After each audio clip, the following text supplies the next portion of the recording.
He was mirroring it back to me, yes, but I knew this isn't actually how he feels or what he wants. I knew that the end existed where we were completely vulnerable with each other, where we felt safe with each other, where we were confident in our love for each other.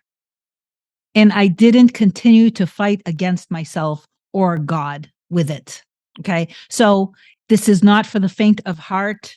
I'm not going to be one of those YouTubers that says, oh, this is super easy. Like you can just like do this and tonight he's going to be at your doorstep. Is it possible that you could shift and that tonight your person could be at your house? Yes, of course it's possible. But what happens is you guys like, oh, that's possible. So then you focus on that. And then if it doesn't actually solidify in your 3D, you think, oh, I'm not doing this right. I'm not good at manifesting. None of this is true. It didn't happen. And you get disappointed. How I would look at things like that is this. When I think about that, I just think that that would be like, if it were me and if I thought about that, for example, if I was in separation and I wanted to imagine that my partner, Hannah, was at my door, I would just imagine it and enjoy thinking of him as being somebody who would do that, not putting that kind of pressure on myself that if it didn't happen, I was disappointed. You don't get disappointed. You enjoy predominantly or dominantly, sorry, you want to enjoy being in the end of being together and realize that all time is existing now. So you're coming at everything from feeling it and knowing that it's all happening now. So when you imagine it and you visualize it, it's happening now. That doesn't mean literally happening in the 3D in this moment. That means that when you understand that on a subatomic level, it is happening now. And you just trust in that.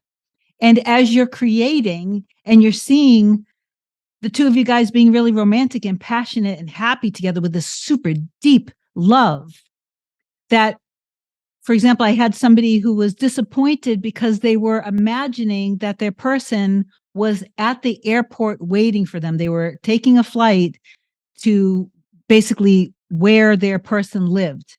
And they kept imagining and visualizing for weeks that when they landed the plane, their person was going to be there with the sign, I love you.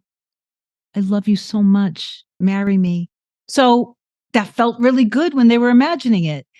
When the day came, when they took the flight and they got out of the plane, the person wasn't there and they got so upset and they were so spiraled down. And then they called their person and they said all these things and they were triggered and they were spiraled and they put all the stuff on the person. And then boom, it didn't go over well in the 3D. It was very manipulative. It was very demanding.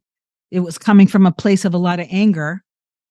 Instead, if that had been me, just enjoy that you're seeing your person as being somebody who would be super loving and romantic with you like that. And then if it doesn't happen in the 3D, who cares? Imagine that it did happen. Imagine how I would, if it were me and I had done something like that, I would have been getting off the plane. And as I'm walking through getting my luggage, I would imagine that my person was right there with the sign saying, I love you, baby. I love you too. Giving me a hug. We were making out, maybe not making out in public because that's kind of nasty. And then I was getting my luggage and we were holding hands in the car and going wherever. That's what I would have done. I would not have been disappointed. I hope that you guys get this.